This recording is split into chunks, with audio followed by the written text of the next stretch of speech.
के साथ black fungus नामक बीमारी की दस्तक से साइबर सिटी के लोगों में डर का माहौल पैदा हो गया। आंख में हल्की सी लाली आने या फिर खारिश होने की शिकायत लेकर लोग आई सर्जन के पास पहुंच रहे हैं। साइबर सिटी में एनजीओ के साथ मिलकर निःशुल्क सेवा दे रहे आहूजा आई एंड डेंटल केयर के डॉक्टर एवं आई स्पेशलिस्ट त्रिलोकनाथ आहूजा की माने तो ब्लैक फंगस की शिकायत उन लोगों में अधिक होती है जिनकी इम्यूनिटी कमजोर है। इसके अलावा जो लोग कोरोना से पीड़ित हो चुके हैं, ऐसे मरीजों को स्टेरॉइड दिया जाता है जो कि इम्यूनिटी को कमजोर करती है। इसके अलावा ऑक्सीजन में भी फंगस की हिस्ट्री सामने आई है। ऐसे मरीजों को साफ सफाई का विशेष ध्यान रखना चाहिए। सर, ब्लैक फंगस नाम की बीमारी ने अपना पैर पसारना शुरू कर दिया है कोरोना के साथ साथ, तो क्या कुछ है, एक बार बताएंगे? देखो, ये जो ब्लैक फंगस है ना, ये बीमारी सालों साल पुरानी है, पर अब ये बीमारी देखने में क्यों आई है, बेसिकली इसका कारण ये है कि पहले जो हमारे आईसीयू होते थे हॉस्पिटल्स के अंदर, उनके अंदर सारे प्रोटोकॉल्स फॉलो होते थे। बट ये क्योंकि इतना सारा पेशेंट लोड बढ़ गया और इतनी स्पीड से इस महामारी में ऑक्सीजन जब दी गई मरीज को, तो उस सिचुएशन में और इतने सारे स्टेरॉइड दिए गए, तो जो हमारा कोरोना है वो वैसे ही हमारी जो शुगर लेवल को डीरेंज कर देता है, खराब कर देता है। और जो स्टेरॉइड्स हैं वो भी हमारी इम्यूनिटी भी घटाते हैं और जो है और साथ में शुगर लेवल भी बढ़ाते हैं। तो उस समय में जो ये फंगस है हमारे शरीर के अंदर एंट्री कर लेता है नाक के थ्रू और लंग्स के थ्रू अंदर जाके ब्रेन के अंदर और पूरे ब्लड के थ्रू कहीं भी किसी भी शरीर के कोने में जा सकता है। और जहां तक इसका इलाज है, इसकी जो इलाज है वो एम्फोटेरिसिन बी है। और एम्फोटेरिसिन बी इस समय जो है मिलनी काफ़ी प्रॉब्लम है और ये गवर्नमेंट ने पूरा कंप्लीट अपने हाथ में ले लिया है। ये प्राइवेटली कहीं भी नहीं मिल रही है और इसका एकमात्र इलाज ये एम्फोटेरिसिन बी है। तो अगले हफ्ते तक ऐसा माना जा रहा है कि एम्फोटेरिसिन बी की अवेलेबिलिटी जो है हमारे एटलीस्ट हरियाणा की बात अगर मैं करूँ तो इजीली अवेलेबल हो जाएगी। सर, ये ब्लैक फंगस के साथ साथ व्हाइट फंगस और येलो फंगस भी आया हो, तो इन तीनों में क्या फर्क है? देखो, ये ना फंगस बेसिकली क्या है, फफूंदी है। और फफूंदी क्या है, जहां भी चीज खराब होगी ना, जैसे आपने देखा होगा हमारे खाना भी पुराना हो जाए, हमारी रोटी पुरानी हो जाए तो फफूंदी वहां उगने लगती है। तो ये फंगस की अलग अलग स्पीशीज हैं, ये ब्लैक, येलो और व्हाइट।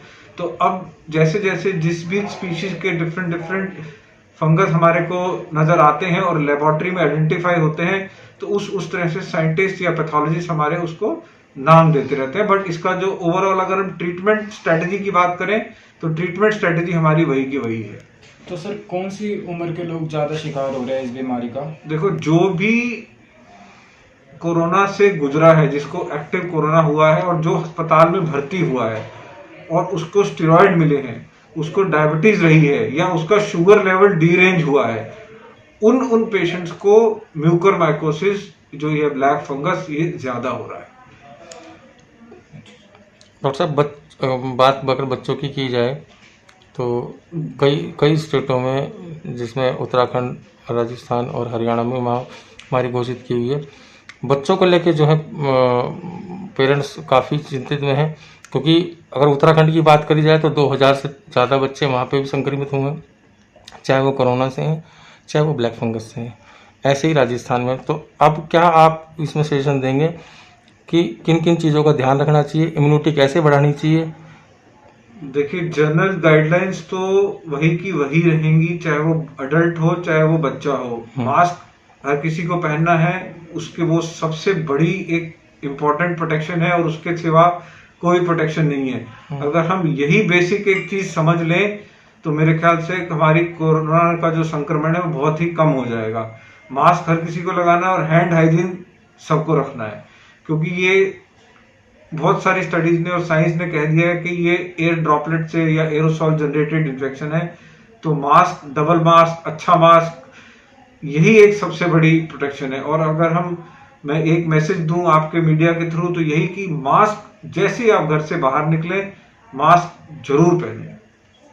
नहीं डॉक्टर साहब, बच्चों के ऊपर आप क्या कहेंगे? बच्चों की कौन कौन सी चीजों का ध्यान रखना है इम्यूनिटी को लेके? इम्यूनिटी, बच्चों को हाइजीन ओवरऑल घर में अच्छी रखें, उनको पौष्टिक आहार दें, उनको जुकाम खांसी ऐसी कोई चीज ना होने दें।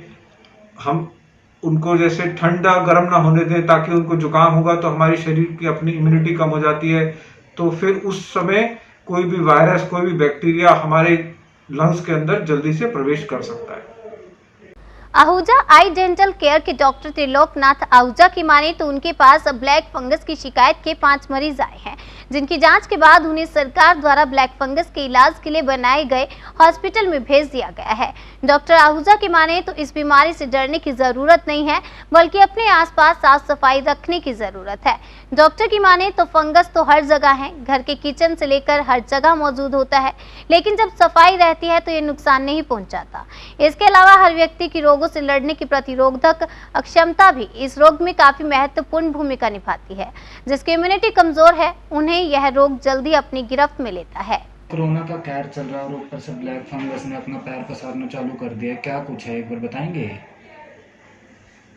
देखिए, कोरोना का कहर तो बरस ही रहा है जैसे आप कह रहे हैं, और ब्लैक फंगस जो है ये आफ्टर इफेक्ट है। जब इम्यूनिटी कमजोर हो जाती है तो कोई भी बीमारी फिर पेशेंट पे अटैक करती है। ब्लैक फंगस भी ऐसा ही, इसको म्यूकोरमाइकोसिस कहते हैं। वैसे इसका नाम फल्मिनेटिंग साइनोसाइटिस भी है, एक्यूट फल्मिनेटिंग साइनोसाइटिस। तो ये आंख को तो घेरता ही घेरता है, पलक को भी।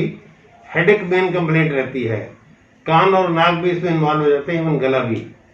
तो जो फंगस है जाता नोज के थ्रू ही है, और साइनस को इफेक्ट करता है, वो लंग में चला जाता है। तो सर क्या कुछ उपाय है इसके, घरेलू उपाय क्या कुछ है एक बार बताएंगे? इसका कारण तो ये है सबसे पहले कि ये जब इम्यूनिटी कमजोर हो जाती है या स्टीरॉयड लेते हैं पेशेंट, दी जाती है उनको स्टीरॉयड, और जो ऑक्सीजन चढ़ाते हैं उसमें जो फंगस उसके थ्रू लंग में चला जाता है, थ्रू साइनसेस। तो फिर ये इसमें हर घंटे बाद सिम्टम चेंज होते हैं, दिखना कम हो जाता है, एक्यूट हेडेक होता है इसमें, और चोसिस हो जाता है। इसका जल्दी से जल्दी इलाज करना चाहिए। तो सर क्या कुछ लक्षण होते हैं इसके, कैसे पता चलता है कि ये बीमारी? सबसे पहले तो पेशेंट विजन ड्रॉप होता है पेशेंट का, और हेडेक बहुत ज्यादा आता है। मॉर्निंग में अलग कंडीशन होगी, नून में अलग होगी, नाइट में अलग होगी। अच्छा, तो सर अब कोरोना के साथ साथ ये ब्लैक फंगस भी, और ब्लैक फंगस के साथ साथ ये वाइट और येलो फंगस भी आ रहे हैं, तो वो क्या है? अलग अलग स्पीशीज हाँ हैं, जी। ज्यादा तो जो खतरनाक वो ब्लैक फंगस की है। अच्छा, तो ये वाइट फंगस और ये इसका वो उसके कलर चेंज है, इतना ज्यादा इफेक्ट यही कर रहा है पेशेंट को। तो ये जो कोरोना के पेशेंट होते हैं इनको ही होता है या सबको हो सकता? नहीं, किसी को भी हो सकता है, बट ज्यादा क्योंकि इम्यूनिटी बहुत कमजोर हो जाती है तो पेशेंट कैच कर लेता है इन्फेक्शन इमीडिएटली। तो डॉक्टर साहब ये भी बताया गया है कि कोरोना के जो पेशेंट होते हैं उनको आइस प्रॉब्लम में ज़्यादा प्रॉब्लम होती है, क्या कुछ होता है उनको एक बार बता दीजिए? यही सबसे पहले तो आजकल ब्लैक फंगस जो है सबसे बड़ी कॉम्प्लिकेशन ये आ रही है पेशेंट में। बाकी आई वीक है, चेक करना पड़ेगी धीरे धीरे, उनका पेशेंट आएंगे बताएंगे क्या क्या डिफिकल्टी है, तो सर कुछ मैनेज किया जाएगा।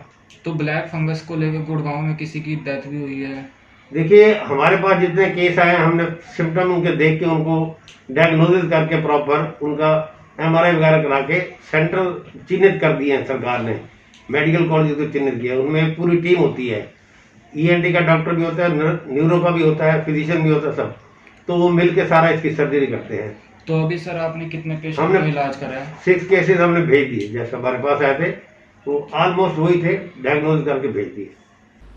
डॉक्टर त्रिलोकनाथ आहूजा की माने तो यह रोग केवल आंख का नहीं बल्कि गले, दांत, कान एवं पूरे फेस का है, और यह बहुत तेजी से फैलता है। इसे घबराने की आवश्यकता नहीं है, बल्कि अपने आसपास साफ सफाई रखकर सुरक्षित रहने की जरूरत है।